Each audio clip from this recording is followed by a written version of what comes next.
कफ ज़्यादा है मेरे शरीर में, तो क्या करें कि गला ठीक रहे? इस जन्म में कभी आपका गला खराब नहीं होगा। क्या क्या?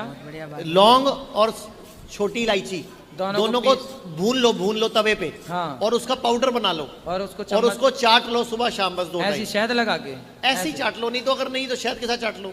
नहीं, ये तो आप ठीक कह रहे हैं, मैं इसको ट्राई करूंगा। ये लता मंगेशकर करती थी, आशा भोसले करती थी, सब बड़े बड़े गायक करते हैं।